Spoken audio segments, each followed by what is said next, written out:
Good evening, students. Today we will see unit number 1.5. The name of the lesson is the name of one golden ornament.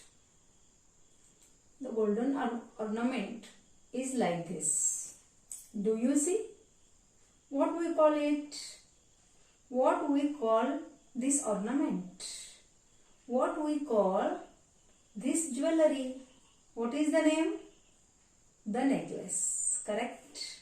And now, today we will see unit number 1.5, that is the necklace. The lesson name is the necklace. This is a story, and now I will read the story. This is part 1 and part 2. This story is in 2 parts. One is part 1. Now I will start. Matilda was a pretty and charming girl, born as if by an error of fate into a family of clerks. She had no means of becoming known, understood, loved, or be wedded to an aristocrat, and so she let herself be married to a minor official at the Ministry of Education. Matilda was a pretty and charming girl. Matilda is the name of a girl, the heroine of this drama. This is one story, a real story. And Matilda is the name of pretty means beautiful. Pretty and beautiful. Pretty means beautiful and charming means attractive, smart. So Matilda was a pretty and charming girl, born as if by an error of fate. Error means mistake. By mistake of fate, she born into a family of clerks. She had no means of becoming understood and loved. Means there is no means sadhan. There is no means of becoming known, understood or loved, or be wedded to an aristocratic. And so she let herself be married to a minor official at the Ministry of Education. Who was Matilda? Matilda was a pretty and charming girl. की Matilda ही एक pretty means beautiful आणि charming म्हणजे आकर्षक, एक सुंदर आणि आकर्षक मुलगी होती. But by error of her fate or mistake of fate, error means mistake. By mistake of fate, she born into a family of clerk. की चुकून किंवा एक नशिबाचा भाग म्हणून ती एका क्लर्कच्या कुटुंबामध्ये जन्माला आली.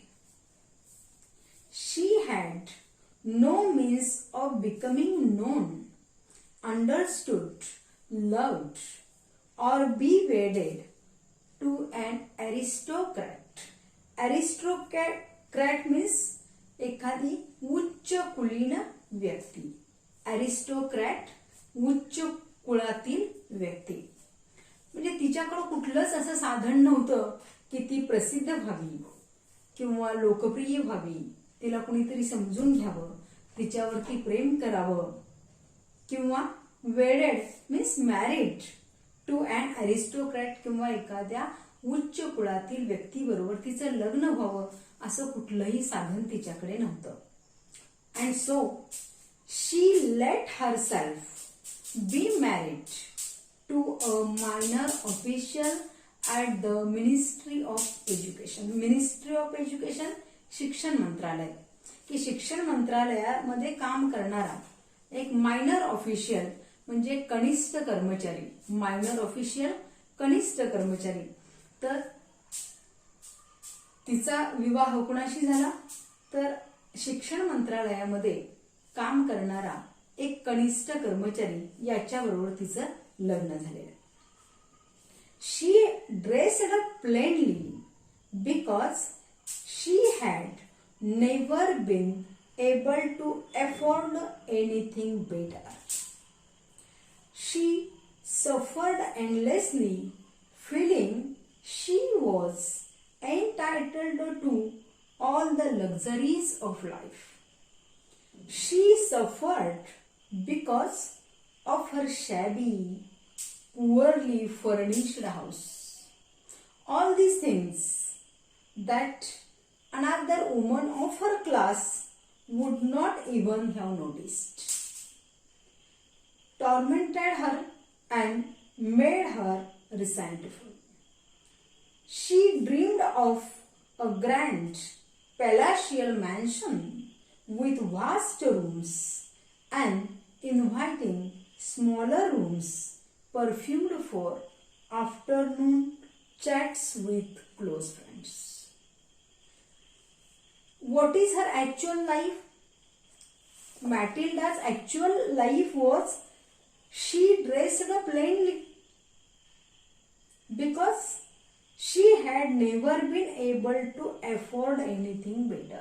Afford परवडणे. She dressed up plainly. ती अगदी साधे कपडे घालायची. कारण का? Because she had never been able to afford anything better. कारण यापेक्षा उच्च म्हणजे जास्त महागडी कपडे तिला परवडणारी नव्हती. शी सफर्ड एंडलेसली. आणि याचा तिला खूप त्रास व्हायचा, तिला खूप दुःख व्हायचं. She suffered endlessly feeling she was entitled to all the luxuries of life. Luxuries सुखसोयी. Her feeling was that she was entitled. Entitled पात्र असणे. की तिला असं वाटायचं आय एम एंटायटल्ड फॉर दिस, की मी यासाठी पात्र आहे. लायबल फॉर दॅट, की सगळ्या जीवनाच्या ज्या लक्झरीज आहेत, जीवनामध्ये असणाऱ्या ज्या काही सगळ्या सुखसोयी आहेत, या सगळ्याला मी पात्र आहे आणि मी पात्र असून मला त्या मिळत नाहीत याचं तिला खूप दुःख व्हायचं. She suffered because of her shabby, poorly furnished house. Her house was shabby, जुनाट, old. तिचं घर होतं ते कसं होतं? ओल्ड घर होतं, जुनाट घर होतं. पुअरली फर्निश्ड, गैरसोयीनी खचाखच भरलेलं, कुठल्याही सोयी नव्हत्या. So she suffered because of her shabby and poorly furnished house. की आपलं घर जुनाट आहे, सगळ्या घरामध्ये गैरसोयीच आहेत, याचं तिला खूप दुःख व्हायचं. All these things that another woman of her class would not even be noticed tormented her and made her resentful. All these things, या सगळ्या ज्या गोष्टी आहेत की तिला साधेपणानं राहावं लागायचं, साधीच कपडे परिधान करावी लागायची, तिचं घर जुनाट पद्धतीचं आहे, कुठल्याही घरामध्ये सोयी नाही, या ज्या सगळ्या गोष्टी आहेत त्यामुळे ती अतिशय रिसेंटफुल व्हायची, चिडायची. नेहमीच ती रिसेंटफुल, रागवायची स्वतःवरच, चिडायची स्वतःवरच. But another woman of her class would not notice this. पण तिच्याच स्तरातील दुसरी कोणती जर एखादी स्त्री असती त्या जागी तर तिच्या ह्या गोष्टी लक्षातही आल्या नसत्या. पण होतं काय, तिचं एक अझम्पशन होतं, म्हणजे तिने एक गृहीत धरलेलं होतं काय, की आपण सुंदर आहोत, आपण स्मार्ट आहोत, आकर्षक आहोत, त्यामुळं आपण एखाद्या उच्चभ्रू म्हणजे उच्च कुलीन व्यक्तीशी लग्न करायला पण पात्र आहोत, आपणाला सगळ्या सुखसोयी मिळायलाच पाहिजेत, असं तिने एक गृहीत धरलेलं होतं. आणि तिला त्या मिळालेल्या नाहीत आणि त्यामुळे ती सतत दुःखी असायची. She dreamed of a grand palatial mansion. She dreamed, तिचं स्वप्न काय असायचं, ग्रँड पॅलाशियल मॅन्शन. पॅलाशियल राजमहलाप्रमाणे प्रशस्त घर असावं असं ती स्वप्न रंगवायची. म्हणजे तिला असं वाटायचं की स्वप्न काय असायचं तिचं, की माझं एखाद्या राजमहालाप्रमाणे घर असावं. विथ वास्ट रूम्स, की ज्या घरामध्ये खूप साऱ्या प्रशस्त खोल्या असतील, इन्व्हायटिंग स्मॉलर रूम्स, आणि पुन्हा छोट्या छोट्याही खोल्या असतील. Perfumed for afternoon and afternoon chats with close friends, की ज्या परफ्युम्ड केलेल्या आहेत, की ज्याच्या रूम मध्ये रूम फ्रेशनर मारलेला आहे आणि त्या रूम मध्ये तिच्या मैत्रिणीसह ती दुपारच्या गप्पा मारेल, अशा प्रकारचं घर असावं असं तिचं स्वप्न होतं. She dreamed that palatial mansion, राजमहालाप्रमाणे प्रशस्त घर, with vast rooms, inviting smaller rooms, perfumed for afternoon chats with her close friends. Okay students, we will stop here.